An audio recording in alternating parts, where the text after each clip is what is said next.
Counting down the best of horror from 2019 through 2020 to that coveted number 1 spot. Here we go with number 30.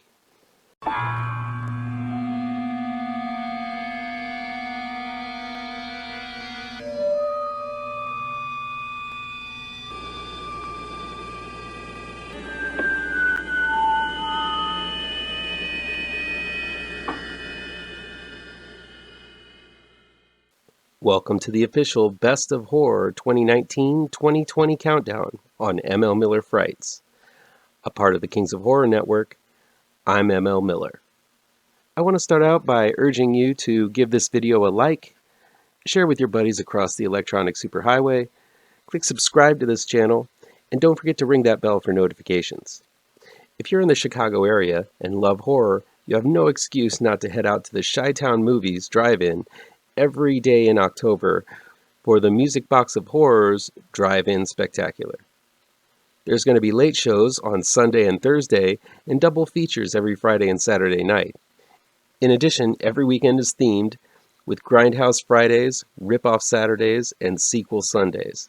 Last night they played a movie I reviewed today on another video called Possessor, and tonight they're playing an awesome double feature of Blackula and Blade 2.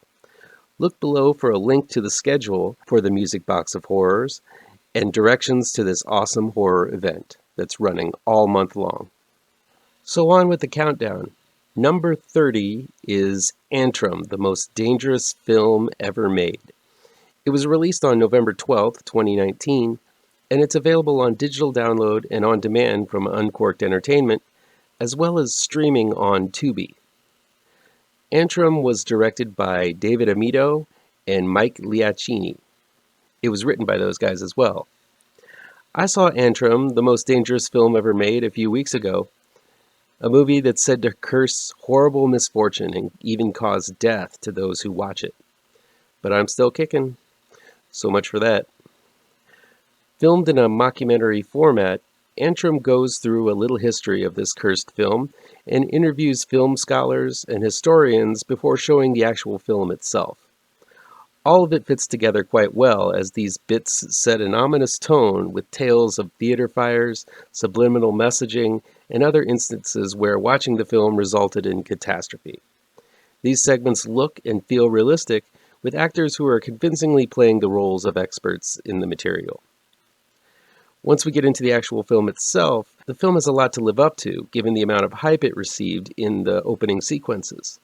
Thankfully, ANTRUM lives up to the hype and proves to be equally creepy as it tells the story of a brother and sister who decide to dig a hole to the underworld in the middle of a forest. While they don't get too deep, they do manage to stumble into a form of hell when they raise the attention of two hermits in a junkyard who seem to worship dark forces and do even fouler things to anyone they capture. The surreal story has the children in a fight for their lives to find their way home and out of the clutches of these monsters. The film, while less than an hour long, is a harrowing tale that is part grindhouse, part fairy tale, mixing both genres into one potent and diabolical little package.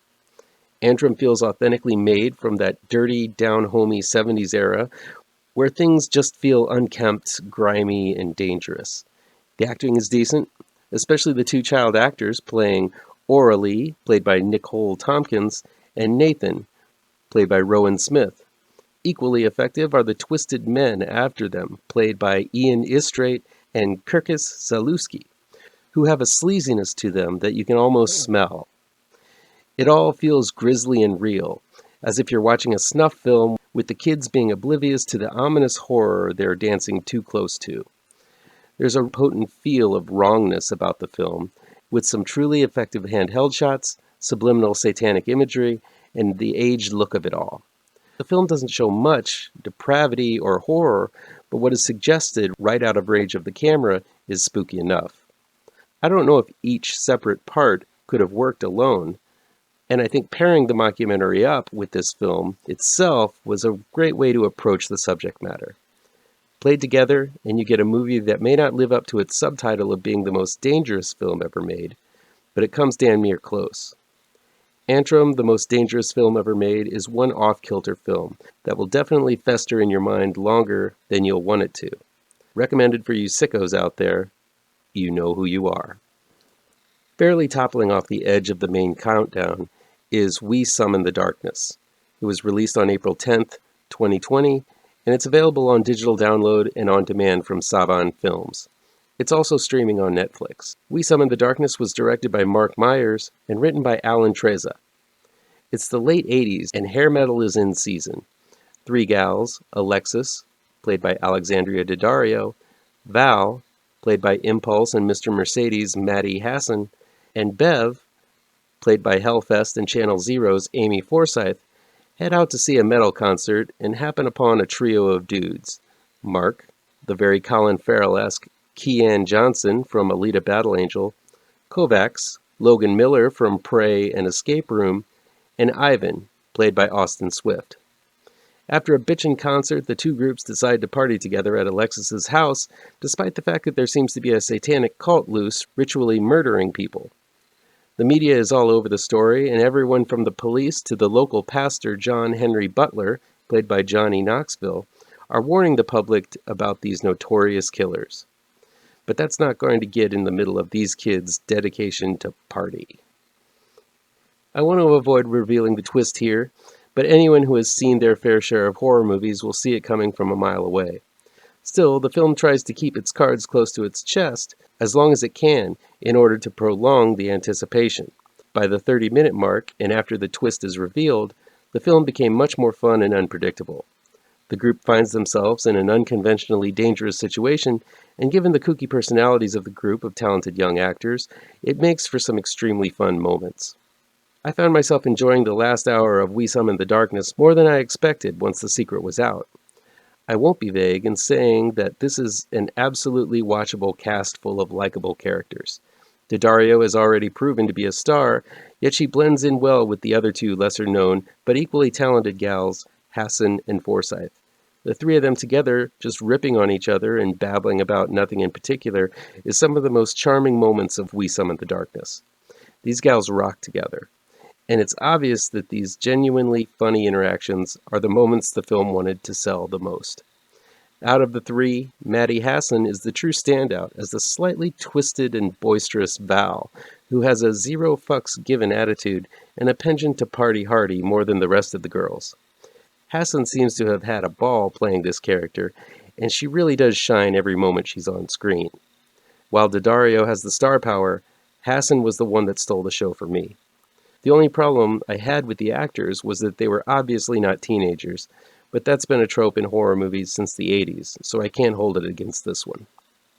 I was surprised at the rather storybook ending they went with to wrap things up. As twisted as things got, I was hoping for some real shock-me risks by the end, but instead things are tidied up in a little too easy way for my tastes. An ironic tone is sought after, but I don't think it achieved the depth We Summon the Darkness shot for. Growing up in that hair metal era, I had a blast with the bulk of We Summon the Darkness.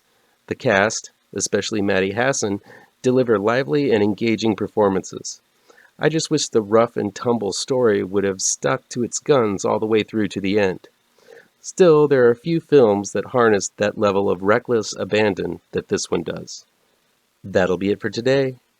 Check back in tomorrow for my next pick on the countdown. Please chime in down in the comments and let me know what you think of these films, how on the nose or mind-numbingly wrong I am, or you can counter with your own list. If you like this video, please pound that thumbs up button. Share this video with your social media addicted pals. If you're looking for written reviews and countdowns, you can find them on MLMillerWrites.com. Don't forget I have 2 new horror comic book trade paperbacks you should look for. GRAVETRANCERS is out right now in comic book shops, and Pirouette, collecting never-before-published issues, will be out in late November, early December, with Diamond Order Code APR 201712. And be sure to subscribe to this channel and ring that bell for alerts to be the first to see my future videos. Thank you so much for your time, and take care.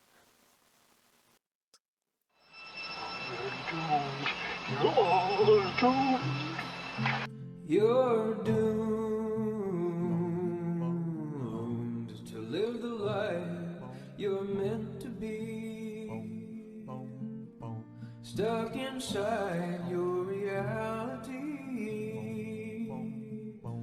You're doomed. Oh, you're doomed. You're doomed. God live the life that you are meant to lead. Live inside that